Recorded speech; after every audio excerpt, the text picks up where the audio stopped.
The Vela incident, a secret nuclear test from an unknown power. We've all seen that Hollywood flick where the good guys find out a rogue power is on the verge of creating a nuclear bomb and must race to stop them before it's too late. Exciting but unrealistic stuff, right? Surely it'd be pretty obvious if someone was detonating test nukes. They're not exactly discreet. Well, the Vela incident of 1979 begs to differ. An American satellite picked up what was believed to be the evidence of an atmospheric nuclear test over the Indian Ocean. The problem? To this day, no one knows for sure what actually happened that day or who was responsible. There's been lots of speculation, but little evidence. Let's take a look. Over in a flash. What's now known as the Vela incident refers to a strange event that occurred in September 1979. It involved the detection of a double flash of light by the Vela satellite system, a network of U.S. Defense Support Program DSP satellites that had been designed to detect any nuclear tests which were not in compliance with the 1963 Partial Test Ban Treaty. On September 22nd of that year, at 00.53 UTC, the American Vela satellite, OPS 6911, also referred to as the Vela 10 or Vela 5B, a little confusingly, detected a potential nuclear explosion in the vicinity of the Indian Ocean near the Prince Edward Islands, a remote location in the southern hemisphere. The satellite had sensors that could detect gamma rays, X-rays, and neutrons, but it was its two solid-state band meter sensors that alerted the Americans to what was happening. These sensors picked up a double flash pattern, characteristic of an atmospheric nuclear explosion. The first quick, intense flash and a second, less intense but longer flash. The Vela system had been specifically designed to detect such activities, making its detection significant, raising immediate concerns of a clandestine nuclear test. Basically took place between the tip of South Africa, midway between South Africa and Antarctica.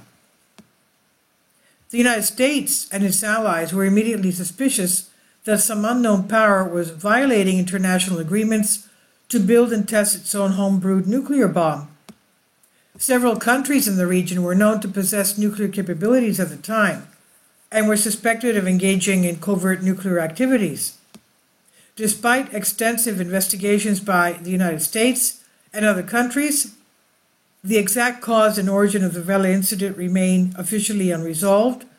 The lack of definitive evidence and conclusive findings led to various hypotheses, including the possibility of an accidental release of nuclear energy, a meteoroid impact, or even a deliberate deception involving conventional explosives.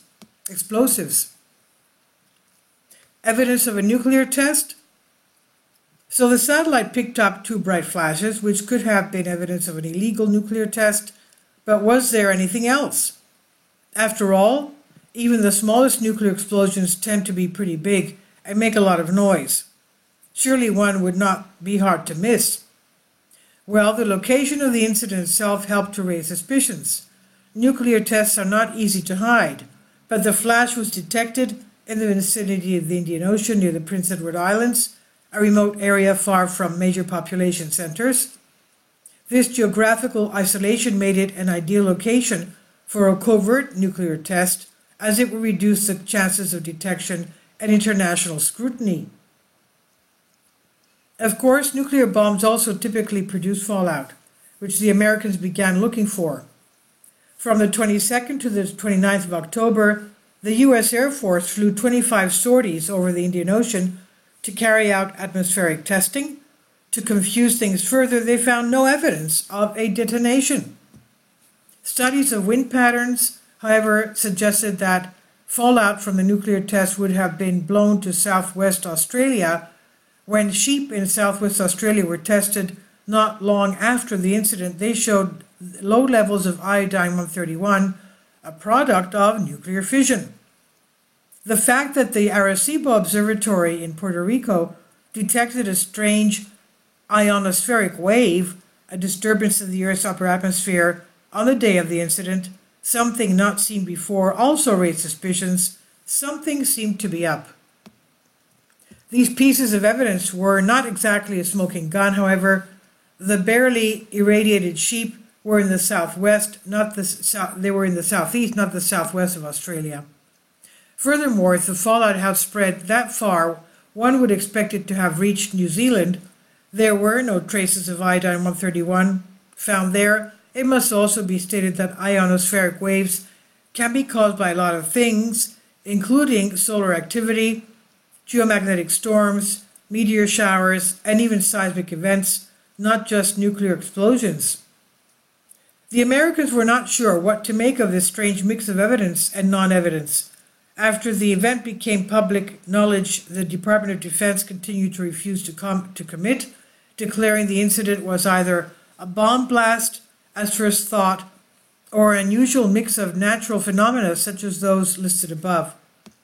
However, for still unknown reasons, this decision was quickly overruled, and by the end of October, the NSC, United States Security Council, had decided that it had high confidence that a low-yield nuke had been detonated in the region. This led to intense public debate as to how the NSC could be confident of this source for the blast. Critics pointed out that no definitive radioactive debris had been found, and there was no seismic or hydroacoustic data to back this up. America's Sound Surveillance System, SOSUS, designed to detect nuclear missile debris fallout in the ocean, had picked up nothing. In the end, the NSC revised its position, deciding the evidence was inconclusive. The Carter administration agreed. Carter was up for re-election, and a big part of his campaign was nuclear non-proliferation. The last thing he needed was countries breaking the agreements he had helped get signed in the first place. The Office of Science and Technology Policy, OSTP, was asked to convene a panel and re-examine all the data that had been gathered by the satellite. This did not really clear anything up. The panel's eventual conclusion was that the Vela incident probably was not a nuclear detonation, but it could have been. Suspects? So who were the suspects of the Vela incident? Was it indeed a nuclear test? Well, two nations have often been the focus of speculation, South Africa and Israel. At the time of the incident, both countries were known to have nuclear capabilities and were suspected of engaging in covert nuclear weapons programs. South Africa was under international pressure and scrutiny due to its apartheid policies and the development of nuclear weapons. It had previously conducted a series of nuclear tests in the 1970s. The Vela incident occurred during a period of heightened tensions, leading to suspicions that South Africa may have conducted another secret test to further its nuclear ambitions. Israel, a non-signatory to the Treaty on the Non-Proliferation of Nuclear Weapons, has long been suspected of possessing nuclear weapons. It's maintained a policy of ambiguity regarding its nuclear program. The Vela incident occurred during a time when Israel was allegedly expanding its nuclear capabilities, leading to speculation that it could have been responsible for the detected nuclear explosion. But we just don't know. The Vela incident remains an enduring enigma, a tantalizing puzzle that has confused investigators and ignited the imaginations of conspiracy theorists. For every piece of evidence that points to a nuclear test, another seems to suggest it was no such thing. The search for the truth has not been helped by accusations of political game playing. At the time of the incident, Carter's political enemies claimed the OSTP investigation was politically biased. Carter needed them to find nothing, and find nothing they did.